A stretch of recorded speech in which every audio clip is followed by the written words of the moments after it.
Sekali lagi Shalom, saudaraku yang terkasih. Kita teruskan Bible study kita dari buku Grace Revolution. Revolusi perubahan yang cepat akan kasih karunia. Kita akan melihat di akhir zaman ini kita mengalami untuk kuasa hidup berkemenangan. Ya, spesial dari bab 15 bagian 1 ini tentang mencintai hidup dan melihat hari-hari baik, yaitu hidup berkemenangan. Jadi orang kalau ditanya ingin hidupnya kayak gimana gitu, ya dari menikah biasanya selamat berbahagia, pengen bahagia. Ya, hidup hari-harinya mau hari-hari buruk apa hari-hari baik, ya tentu pilihan yang gampang ya, pengen hari-hari yang baik. Mau dibawa berkat apa dibawa kutuk? Ya kita mau hidup dibawa berkat ya. Jadi kita mau dikenal orang sebagai orang yang diberkati. Karena lawannya berkat ya kutuk. Tapi bahkan orang Kristen tuh nggak percaya. Ya banyak nggak percaya. Dia bilang apa itu realistis gitu. Apakah itu mungkin hidup baik terus gitu? Nah itu ternyata kita di dalam Yesus ya. Kita lihat orang-orang yang percaya kasih karunia, mereka memiliki hidup, mencintai hidup. Ya beberapa orang kalau ditanya udah gak mau hidup lagi. Bahkan di negara-negara besar seperti di Jepang, mungkin negara maju, negara yang mungkin gajinya orang bilang besar, banyak yang bunuh diri. Yang gak lama di bulan ini juga kan ada satu keluarga yang bunuh diri. Nah itu bagaimana? Padahal Tuhan Yesus itu kalau ditanya, Tuhan Yesus tujuannya datang buat apa sih? Supaya kamu beroleh hidup dan berolehnya dengan segala kelimpahan. Jadi Yesus saja punya tujuan supaya kita beroleh hidup. Hidup yang susah Tuhan. Hidup yang miskin, sakit-sakitan, penuh aniaya, penuh kerusakan. Enggak, kita ditebus dari itu semua. Penuh dengan kecelakaan, kita ditebus juga dari itu semua. Dari wabah, dari bencana, dari kerusakan rumah tangga, kita ditebus dari itu semua. Itu luar biasanya. Ya, dan kita bisa lihat orang-orang yang hidup di bawah kasih karunia, ya tuduhannya sih, wah hidupnya bakalan kacau nih. Pasti suka dosa katanya. Pasti hidupnya hancur-hancuran. Nanti habis ibadah dia kedugem gitu, narkoba, kena kecanduan ABC, hidup penuh stres mungkin. Ya itu tuduhan sih boleh-boleh aja, tapi kenyataannya, faktanya bahwa ya pastor hidup, pastor-pastornya di New Christian Church hidup bahagia ya. Dan hari-hari baik yang kita lihat, mereka bahagia gitu. Ya keluarga mereka bahagia. Ya mereka melihat hari-hari baik. Ada hari, nanti kita baca ya, ada hari yang disebutnya evil day gitu, hari yang buruk, tapi day, hari-hari baik banyak. Amin. Jadi dunia nggak bisa percaya itu, karena dunia sumber dayanya udah jelas terbatas. Kalau sistem dunia, diri udah jelas terbatas. Di bawah hukum Taurat pasti gagal. Ada kutuk hukum Taurat lagi. Kalau gagal ya dihukum. Kayaknya orang lebih percaya, bahkan orang-orang Kristen, ya saya lihat di WA group di mana mereka percaya karma gitu. Ya karma, soalnya tabur tuai, mereka sebutnya karma ya. Bahkan percaya seperti itu. Kenapa Pak Melki nggak percaya karma? Kan apa yang kita tabur kita tuai. Menuai angin, menabur angin menuai badai. Itu juga firman Tuhan. Ya pertama yang itu di perjanjian lama. Ya tidak sebelum ditebus, belum ada Yesus. Yang kedua kita terima menabur menuai, tapi yang baik-baik aja. Ya, apa yang kita tabur baik, modalnya dari Tuhan, oleh Tuhan, untuk kemudian Tuhan, ya kita terima mahkota, terima upah, terima berkat. Karena bagi kemuliaan Tuhan kan, kita direpresentasikan di hadapan Tuhan sendiri. Ya kita terima. Tapi kalau yang buruk-buruk masa nggak boleh terima? Yang buruk-buruk ditanggung oleh Yesus. Jadi kita nggak mengharapkan lagi yang buruk.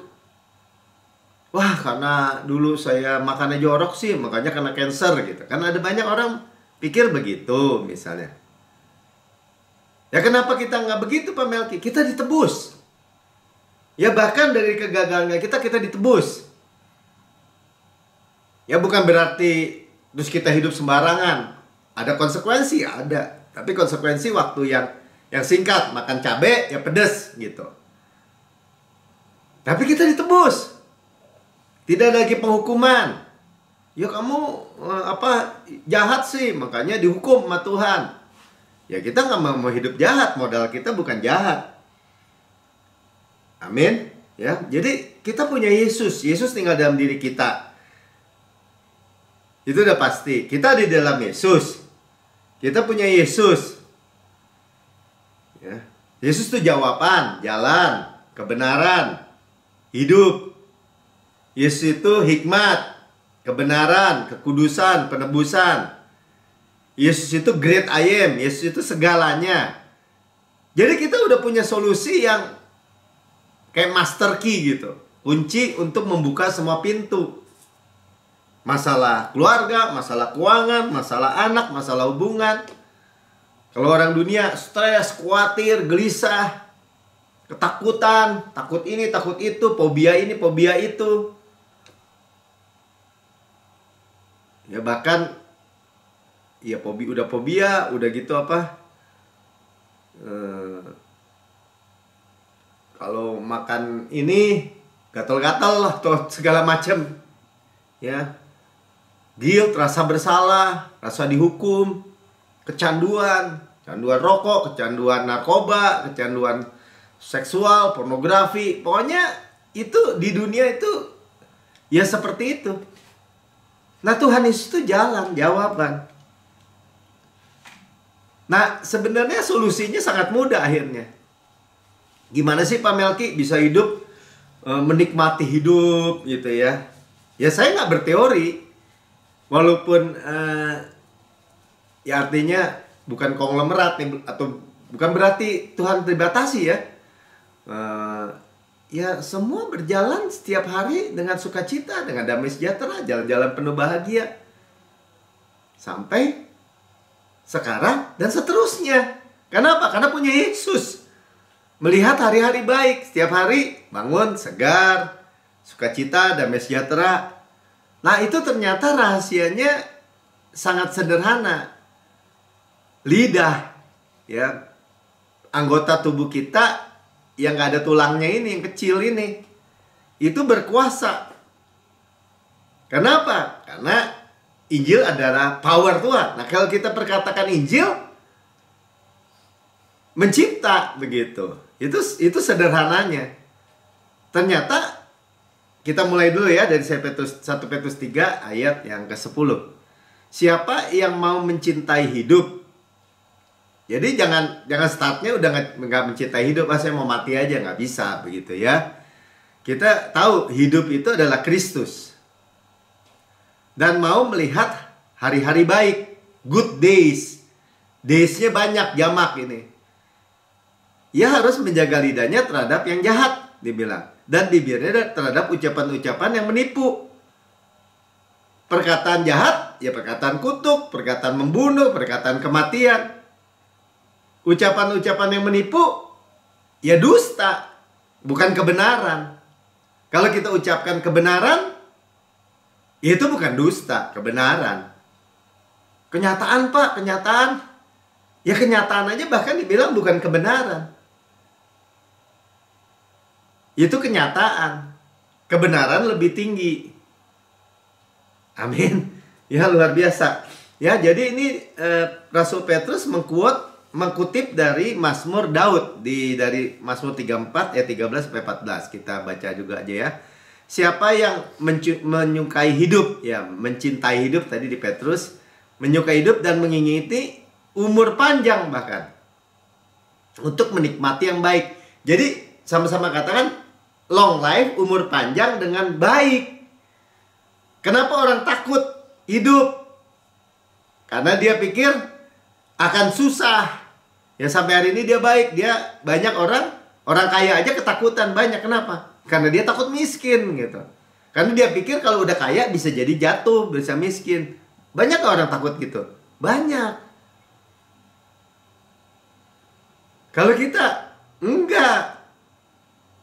Bukannya turun hidup kita, naik. Itu janji, itu kebenaran. Dari kemuliaan kepada kemuliaan, semakin besar lagi. Dari iman kepada iman, semakin kuat, semakin besar.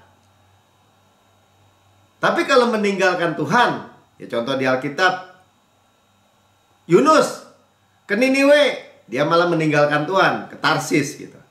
Hidupnya turun. Ya naik kapal sih pertama, lama-lama nyemplung ke air, dimakan ikan, masuk perut ikan. Hidupnya turun. Ya berbeda kan? Nah, kembali lagi terusin ayat 14. Jaga lidahmu terhadap yang jahat. Jadi kuncinya cuma lidah ini. Dan bibirmu terhadap ucapan-ucapan yang menipu. Sama. Makanya kita bersyukur ya. Tuhan memuaskan kita dengan goodness. Mulut kita dengan kebaikan tuh. Sehingga masa muda kita bahkan diperbarui seperti pada burung Raja Wali. Di Mazmur 103 ayat 5. Kita nggak buka ya. Itu luar biasa. Jadi saudara, sebenarnya hidup itu simpel sekali. Dan puji Tuhan, saudara yang udah mendengar dan hidup di bawah kasih karunia, itu ucapannya pasti kebenaran gitu. Bukan kematian, kehidupan bukan kematian. Ya, kalau biasanya orang bilang berbahagialah gitu. Bahagia, hari-hari penuh bahagia. Itu bless gitu biasanya disebut juga. Diberkati. Hanya kuasa lidah dari perkataan. Masalahnya kalau nggak tahu kan ditipu sama musuh. Ya jadi bisa juga lidah yang kecil ini membakar hutan karena apinya dari api neraka. Nah itu di Yakobus dibilang begitu. Tapi kita baca Yakobus 3 ayat 4-5. Ya, dan lihat saja katanya, kapal-kapal walaupun amat besar digerakkan oleh angin yang keras, kapal zaman Paulus, zaman Yakobus ya kapalnya kapal layar yang besar ya. Namun dapat dikendalikan oleh rudder tuh, kemudi yang amat kecil di bawah tuh rudder namanya. Menurut kehendak jurumudi di atas memang pegang setir kapal. Tapi yang menggerakkan kapal tuh kecil. Di bawah, di belakang, di buritan gitu. Yang pernah naik kapal tahu rudder kapal. Ayat yang kelima. Demikian juga lidah. Ya, makanya lidah sama dengan rudder kapal itu ya. Walaupun suatu anggota kecil dari tubuh, udah kecil nggak bertulang lagi. Namun dapat memegahkan perkara-perkara yang besar. Baik positif, baik negatif. Masalahnya di situ. Makanya kita tuh harus tahu pasti. Injil, kabar baik, good news. Injil, Kristus. Injil, kasih karunia. Tidak ada lagi penghukuman. Harus make sure gitu. Harus pastikan. Kekal. Tidak turut dihukum. Tidak ada sesuatu yang buruk dari surga, dari atas ke bawah, ke bumi buat kita. Nggak ada hal yang buruk. Nggak ada hal yang busuk. Ya nggak ada kecelakaan, bencana, penyakit, mati muda. Bahkan sebaliknya, kesehatan, kekuatan, berlari tidak menjadi lesu, berjalan tidak menjadi lelah. Sukacita, damai sejahtera, kebahagiaan. Nah, kalau yang kayak gitu biasanya orang, oh mana bisa, kok diprotes malahan. Tapi kalau hal yang buruk, Ya saya masih dengar tuh tadi pendeta ada yang terkenal ngomong. Kematian dia ngomong. Ya emang sih dia maksudnya, apa? Jangan pikir saudara tambah umur ya kalau saudara olahraga. Ya memang enggak, olahraga kan supaya fit. Karena saya olahraga karena saya sehat. Tapi seolah dia mau bilang tuh umur Tuhan yang tentuin, mati lu sekarang gitu. Enggak, nanti kita baca. Ya, ia dapat membakar hutan yang besar tuh, memegahkan perkara besar, dapat bakar hutan, dapat bikin perang gara-gara lidah tuh, gara-gara omongan. Kalau di ayat berikutnya kan dibilang dinyalakan oleh api neraka. Tuh hal yang negatif, hal yang kematian, kecil. Nah saudara, kita diingatkan gitu, oh sesimpel itu ya. Firman yang mencipta. Kalau Tuhan bilang terang, maka terang jadi. Terang itu adalah Yesus. Karena belum ada matahari, benda penerang. Tapi waktu Tuhan bilang terang, Yesus terang. Amin. Makanya Amsal 18 ayat 21 sering kita dengar, hidup dan mati dikuasai lidah. Pilih hidup. Perkatakan hidup. Karena mati juga dari lidah masalahnya. Itu kan dibilang, siapa yang suka menggemakannya, gemak itu kan balik. Suka ucapin, gemaknya balik. Ya gemaknya jadi buah. Akan memakan buahnya. Kalau kita bilang, hidup. Ya gemaknya hidup. Saya adalah kebenaran Allah dalam Kristus. Ya baliknya saya adalah kebenaran Allah dalam Kristus. Posisi, kedudukan. Amin. Saya memiliki hikmat Kristus. Baliknya nggak mungkin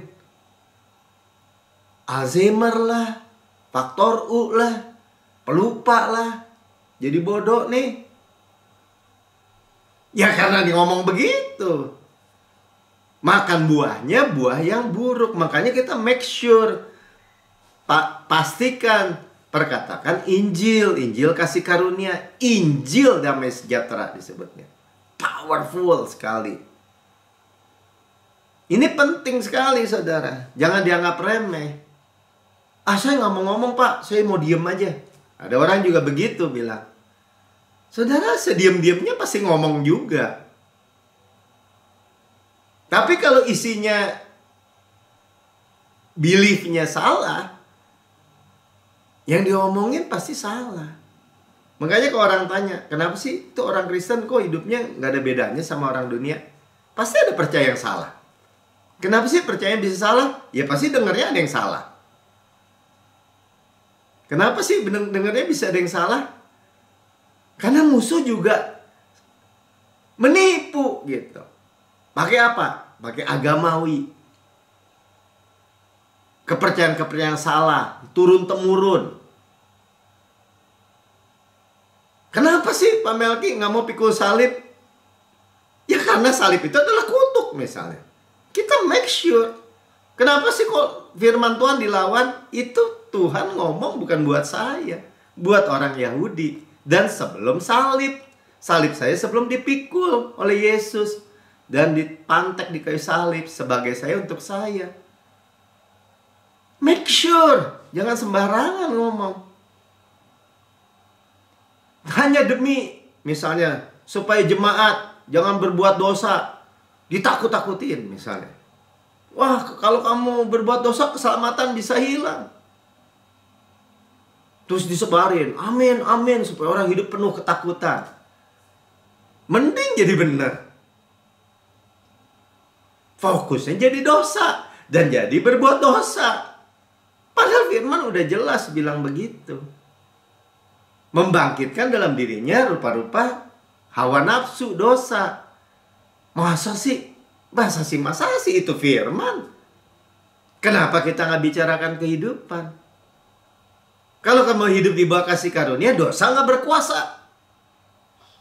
Ya perkatakan, dosa nggak berkuasa nih dalam hidup saya. Kenapa? Saya hidup di dalam kasih karunia.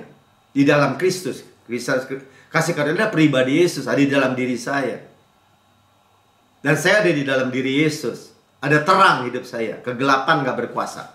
Sombong Pak? Bukan sombong. Saya percaya, saya terima. Itulah revolusi kasih karunia. Perubahan yang luar biasa. Amin. Jadi jangan anggap remeh. Hidup dan mati. Sama-sama katakan, hidup dan mati dikuasai sama lidah. Lidah saya, bukan lidahnya orang lain. Kalau orang lain ngutukin kita gak mempan, saudara. Nah, Efesus 6 ayat 13, supaya lihat aja. Kalau hari-hari yang buruk itu cuma hari. Sebab itu ambillah seluruh perlengkapan senjata Allah. Ya kita pakai kan. Saya adalah kebenaran dalam Kristus. Udah tuh, ikat pinggang truth, kebenaran. Baju sirah righteousness, kebenaran juga. Kasut kerelaan berita yang damai sejahtera, perisai iman. Itu saya adalah kebenaran dalam Kristus. Kita udah kenakan kebenaran, udah. Ketopong kesampatan pedang roh. Dengan apa? Dengan bahasa roh.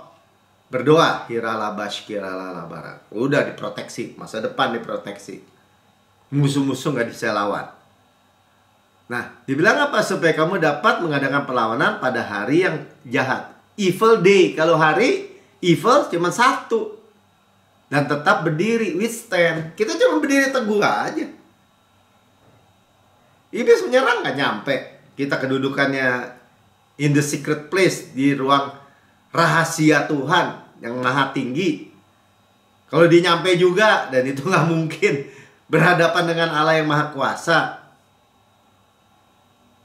Ya kita udah di upper room, di ruang atas. Mana ada iblis bisa nyampe ke situ. Dan di ruang upper room itu luas, besar, terang semua. Mana ada kegelapan bisa masuk ke situ. Sudah kamu menyelesaikan segala sesuatu. Sudah selesai oleh Yesus. Amin. Jadi sama-sama katakan, kalau saya hidup, mencintai hidup, dan menikmati hari-hari baik. Good days, banyak. Kalau evil day, ya satu tuh. Gak banyak. Ya. Nah kita lihat konteksnya tadi ya. 1 Petrus 3 ayat 10. Tadi yang di quote ya. Mulai dari ayat 8-nya ya dimulai. Siapa yang mencintai hidup dan 8. Dan akhirnya hendaklah kamu semua seia sekata. Nah kita seia sekata dengan apa? Dengan firman. Sama-sama dengan firman. Coba rightly dividing the word of truth. Dengan tepat memisah-misahkan firman kebenaran. Mana yang Yahudi, orang di luar Yesus. Walaupun bagi kita bisa belajar. Tapi yang mana yang to us atau bagi kita yang tadi bisa belajar. Kalau untuk kita, untuk church misalnya. Ya, seperasaan, mengasihi saudara-saudara, penyayang dan rendah hati. Nah, pertama tuh seia sekata dulu. Perkataan kita, perkataan Injil. Ya, susah kalau orang nggak mau terima, udah beda frekuensi tuh ngomongnya tuh. Mau jelasinnya juga udah bingung gitu. Kadang-kadang ya saya. Ya tapi kalau Roh Kudus nggak bingung lah ya. Minta Roh Kudus nih gimana nih ngadepin orang kayak begini nih. Ya, perasaan Kristus, mengasihi, kasih Kristus. Penyayang, rendah hati. Ya, artinya kita bisa penuh kasih, penyayang, karena kita terima. Rendah hati, kalau kita hidup di bawah kasih karunia secara genuine, murni. Ayat 9. Dan janganlah membalas kejahatan dengan kejahatan. Nasihat. Ya, caci maki dengan caci maki. Nah, ini specified untuk kata-kata nih sekarang. Tapi sebaliknya hendaklah kamu memberkati. Nah, kata-kata kita juga, karena kita tahu. Bahkan hidup orang itu juga tergantung kata-kata kita juga bisa. Penuh kuasa soalnya. Berkati istri, berkati anak-anak. Berkati juga semua orang. Karena untuk itulah kamu dipanggil untuk memperoleh berkat tuh. Bukan hanya memberkati ya. Kalau kita memberkati, kita memperoleh berkat, dibilang. Kita dipanggil untuk itu. Amin. Baru tadi ayat 10-nya. Ya, kita nggak usah baca lagi. Jadi kata-kata itu, nasihat di atasnya itu yang menghidupkan, bukan kutuk. Amin. Ya, pakai kata-kata untuk memberkati, memulihkan, menyembuhkan. Karena itu kata-kata firman. Ya, tadi kata berkat. Berkat tuh eulogio. Ya, eulogi. Kalau bahasa Inggrisnya eulogi, itu sanjungan, kata-kata yang menyanjung, yang mengangkat, berkata-kata yang baik. Mudah ya, jadi sebenarnya. Apalagi saudara dan saya sekarang sudah hidup hanya mendengar, hanya menerima ucapan berkat. Bahkan kita itu, kalau orang menikah kan katanya, dalam keadaan sehat dan sakit, dalam keadaan kaya dan miskin, dalam keadaan punya anak, nggak punya anak. Saya pikir-pikir mau ngapain? Mau menerima berkat Tuhan belum apa-apa, udah sehat sakit. Ada sampai maut memisahkan, udah kayaknya rohani banget gitu. Kenapa? Karena penuh ketakutan. Itu janji nikah yang kayak gitu sudah hapus itu. Habis gimana dong Pak Melki? Ya kita bersatu, diberkati oleh Tuhan, sehat-sehat, baik-baik saja, hari-hari baik, anak-anak yang diberkati, rumah tangga, rumah yang dibangun oleh Tuhan. Ya itu yang kita ngomong. Amin. Ini contoh-contoh praktis, saudara. Ya, berkata baik tentang keluarga, tentang pernikahan, tentang anak-anak, tentang kesehatan, tentang keuangan. Ya kalau mau otoritas, ya terhadap badai, terhadap penyakit, diusir gitu. Mohon arah.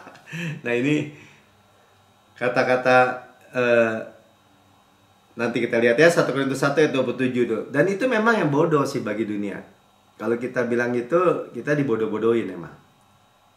Oh mana bisa gitu. Apalagi kan ya saya sering bilang, saya nggak anti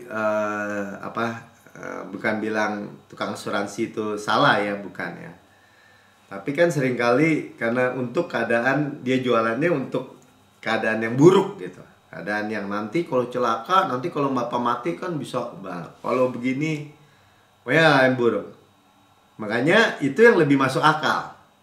Nah orang Kristen ya lebih banyak ikutin yang seperti itu. Nah, jadi tapi apa yang bodoh bagi dunia dipilih Allah untuk memalukan orang-orang yang berhikmat. Jadi hikmat dunia itu bagi hikmat dunia, oleh pengetahuan dunia kita ini kebodohan ngomong kayak gitu. Nah jadi Tuhan pilih tapinya. Bahkan yang lemah bagi dunia dipilih Allah untuk memalukan apa yang kuat. Kita powerful, kita penuh kekuatan, penuh power dengan memperkatakan, otoritas. Makanya hari-hari kita baik.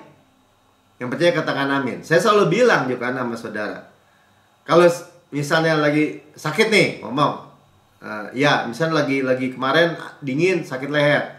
Oh saya bilang gitu aja, Kristus kesembuhan saya 120% lebih baik dari sebelum sakit. Nggak mau rugi gitu aja. Kaki terkilir, lagi lari, ya saya bilang 120% lebih kuat dari sebelum terkilir. Mana bisa gitu Pak Melki? Bisa. Itu mencipta. Ya, nah, contoh ya Markus 11 ayat 23-24 ini tentang Yesus nih. Aku berkata kepadamu, sesungguhnya barang siapa berkata, tuh, berkata kepada gunung, tuh pada gunung lagi, ini beranjak dan tercampaklah ke dalam laut, asal tidak bimbang hatinya, tetapi percaya. Berkata, saudara. Apa yang dikatakannya itu akan terjadi, maka hal itu akan terjadi baginya. Wah, ngeri ini ya. Gunung pindah-pindah dia. Tapi Pak, kalau saya suruh pindah, nggak langsung pindah tuh. Saudara, sebenarnya ada satu rahasia yang kita mau belajar. Ya, pewahyuan hari ini, 24 kita baca dulu. 24-nya kok. Karena itu, diulang lagi, aku berkata kepadamu, apa saja yang kamu minta dan doakan. Kata-kata nih, minta dan doakan. Percayalah bahwa kamu telah menerimanya. maka hal itu diberikan kepadamu. Jadi ada telah menerima dan manifestasinya tuh, maka itu akan diberikan, ada jeda, ada waktu. Nah, waktu itu misteri deh, saya nggak tahu. Tapi kita perkatakan itu, yang saya dapat pewayannya, itu kena di akarnya. Waktu Tuhan bilang, pohon ara, ini kan tentang pohon ara nih, nggak ada yang makan lagi buahmu sampai selama-lamanya. Pohonnya tetap kelihatan bagus, tapi akarnya kena, udah mati dari akarnya. Makanya Markus 11 ayat 21, Petrus bilang gini, maka teringatlah Petrus apa yang telah terjadi. Lalu ia berkata kepada Yesus, Rabi, Guru, ya, dia bilang, lihat, katanya, pohon ara yang kau kutuk itu sudah kering. Beberapa hari kemudian dia balik lagi, udah kering. Nah, ketika Yesus berkata, kenanya akar masalah, saudara. Makanya saudara jangan pernah jadi kecil hati gitu, atau nggak terjadi loh. Nah, padahal manifestasinya tuh sedang dalam perjalanan tuh, saudara. Ya, manifestasi luar, padahal dalamnya udah kena. Tapi manifestasi luarnya dalam perjalanan. Nah, jadi sebenarnya itu yang terjadi, ya. Makanya kita tutup dengan kesaksian nih. Yang saya baca aja deh dari halaman 318, Derby, England, ya. Dibilang gini, putra saya dan istrinya telah menikah selama 10 tahun dan sangat berusaha mendapatkan seorang anak, tapi tidak berhasil. 6 tahun lalu mereka mulai melakukan program bayi tabung, dan melalui paling sedikit 7 perawatan yang tidak berhasil. Maret lalu sudah perempuan saya memberikan salinan renungan harian Anda, Pastor Prince, ya. Catatan tanggal 19 Maret yang berisi tentang memohon darah Yesus semua milik kita, pada milik kita dan keluarga. Ayat dan renungan ini adalah Keluaran 12:13. Apabila aku melihat darah itu, maka aku akan lewat Passover daripadamu. Jadi tidak akan ada tulah kemusnahan di tengah-tengah kamu apabila aku menghukum tanah Mesir. Dan Anda bercerita bahwa apa yang tidak dapat dilakukan oleh 9 tulah itu diperbuat oleh darah. Maksudnya orang Israel belum keluar kan dengan tulah yang ke-9, tapi oleh darah keluar. Saya tergetar ketika saya membaca ini. Jadi saya berdoa untuk putra saya dan menantu, memohon darah Yesus menutupi situasi mereka. Dan saya benar-benar sangat bergairah karena saya tahu bahwa sesuatu telah terjadi di dalam roh. Putra saya dan istrinya tinggal di luar negeri selama 4 tahun terakhir. Dan setiap minggu pagi mereka akan menelpon ke rumah. Beberapa minggu saya berdoa dan putra saya menelpon untuk berkata bahwa istrinya hamil. Apply darah aja. Dia perkatakan berapa tahun tadi? 10 tahun gak hamil, langsung hamil. Saya berkata kepadanya bahwa saya tidak heran, karena saya sudah berdoa bagi mereka berdua sebelum lama ini. Jadi apa yang tidak mampu dilakukan pengobatan medis selama 6 tahun, darah Yesus sanggup. Kami semua merayakan dan senang bahwa ia hamil setelah bertahun-tahun. Beberapa minggu kemudian putra saya menelpon berkata bahwa menantu saya persis memasuki kehamilan 8 minggu. Dan itu tepat 8 minggu sejak saya berdoa. Haleluya. Luar biasa ya. Jadi sekali lagi, kita itu mencintai hidup dan melihat hari-hari baik. Kuncinya cuma nih di lidah yang kecil ini. Saudara yang mendengar di rekaman YouTube, saudara berkata sudah mendengar kabar baik hari ini, tapi saudara belum pernah menerima Yesus sebagai Tuhan dan Juru Selamat pribadi. Ini waktu ya saudara. Ini kesempatan saudara. Ikuti saya berdoa. Katakan gini, Tuhan Yesus yang maha mulia, saya menerima Engkau sebagai Tuhan dan Juru Selamat pribadi saya.